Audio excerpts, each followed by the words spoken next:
DOP Santosh గారిని కూడా వేదికను జాయిన్ అవ్వాల్సిందిగా కోరుకుంటున్నాము. ముందుగా విల్ గివ్ ఇట్ టు రచ్చ. ఎస్. హర హర మహాదేవ్. ఇదే నాదం సినిమా థియేటరు. ఇప్పుడు నేను ఎక్కువ మాట్లాడను. ఇది సక్సెస్ షాట్, ఇది తాండవం షాట్ మాత్రం చెప్తా. మనకు సినిమా చూసినంత వరకు మీరు అందరూ ఇది సినిమా అనేది ఇవన్నీ భావన అనేది అన్నీ చెప్పిళ్ళు. బాలేబాబు గారి గురించి ఒక్క విషయం చెప్తాను నేను. బాలేబాబు గారికి నటనలో మన ఇండస్ట్రీలో పోటీ లేదనేది మనందరికీ తెలుసు. కానీ బాలేబాబు గారే నటనలోనే పోటీపడి నటించిండు. అతనే నటించడానికి పోటీపడి నటించింది అఖండవం. ఎందుకంటే అఖండ తాండవంలో నటిస్తే జరగదు, అణువు తను ఫీల్ అవుతే, అణువు భక్తితో మునిగి తేలితే తప్ప ఆ అఖండ క్యారెక్టరు ఒక్కొక్క ఎక్స్ప్రెషన్ కావచ్చు, ఒక్కొక్క నటన చేసిన చలిలో కావచ్చు. చలేంటిది నేను చేసేది నటన.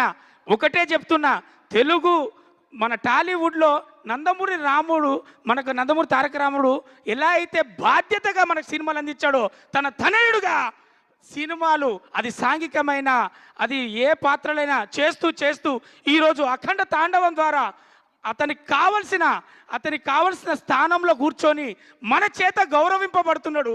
అది నందమూరి తారక రాముడు తనయుడిగా బాలకృష్ణ గారికి ఇది చెందింది, అర్హత కలిగింది, ఈరోజు తెలిసింది. అందుకే మనం ఫీల్ అవుతున్నాం. ఇక ఒకటే చెప్తా, ఇది సక్సెస్ షాట్. అమ్మా తెలంగాణ ఆడబిడ్డలారా, అక్క చెల్లెలారా, తమ్ముళ్ళారా, మన సర్పంచ్ ఎలక్షన్లు కూడా అయిపోయినాయి.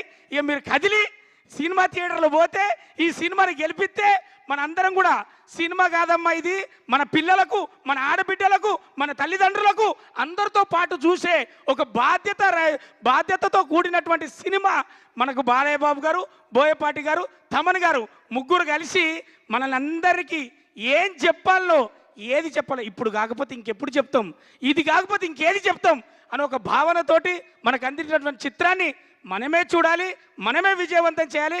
ఆడబిడ్డలకు, అక్క చెల్లెలకు, ప్రేక్షక దేవులందరికీ నేను విన్నవించుకునేది మాత్రం ఇది ఒకటే.